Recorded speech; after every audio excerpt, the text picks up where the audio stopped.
Je m'appelle Olivier Marchand, je suis technicien R&D chez Tecoya.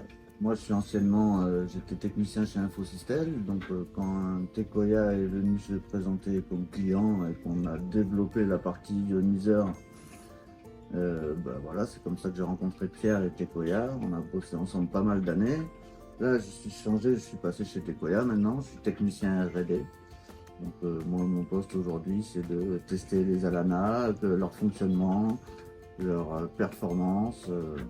Pareil pour les ioniseurs. En fait, on avait les ioniseurs depuis pas mal d'années. Pierre arrive avec cette idée de monter une boîte pour vendre les ioniseurs. Et donc, du coup, hop, on a commencé à en vendre, à partir en Chine. On a retravaillé les produits, refait les designs. Et puis, on est resté dans cette idée du sans ozone, très faible consommation, pas de consommable. Ça a été super cool quoi, de voir que ça marchait. Quoi. Et puis, en plus, on était dans l'air du temps. C'était un problème de santé publique. C'était quand même super intéressant de bosser sur la qualité de l'air. Ma mission principale aujourd'hui, c'est de m'assurer qu'on ait des performances auxquelles on attend et quand on ne les a pas, comprendre pourquoi on ne les a pas et comment les améliorer. Ces 10 dernières années, on a rendu notre ioniseur 2 fois plus performant et le nouvel appareil Alana, c'est pareil, entre ces 4 ans de développement à peu près et les performances n'ont pas arrêté d'augmenter d'année en année sur des petits points techniques. Et c'est voilà, c'est trouver ces petits points techniques, trouver ces petites solutions qui font que ça marche toujours de mieux en mieux. Moi, ma journée type, j'arrive ici, je dis bonjour à tout le monde. Je viens récupérer les résultats du test que j'ai laissé toute la nuit parce que je fais des tests sur la nuit, sur le long terme, mesure d'ozone, mesure de performance.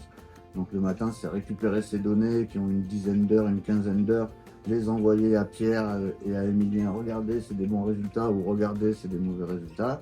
Et eux peuvent interagir avec moi par Slack sur orienter les tests dans ce sens-là ou dans ce sens-là selon les résultats qu'on a.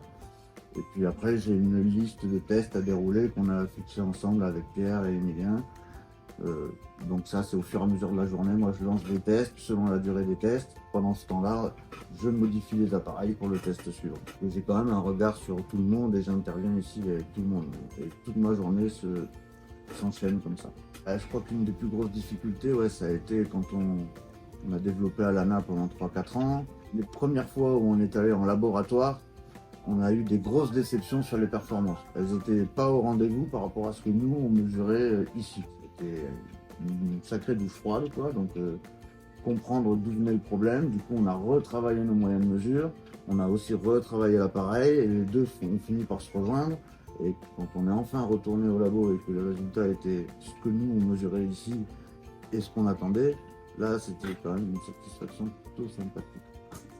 Le moment inoubliable, c'est le moment où la société passe de mon père à Pierre et que Pierre me réembauche dans Tecoya. Du coup, pour moi, c'était une satisfaction personnelle. J'étais plus le fils du patron, quoi. J'étais un employé à part entière chez Tecoya. Du coup, c'était une belle satisfaction pour moi.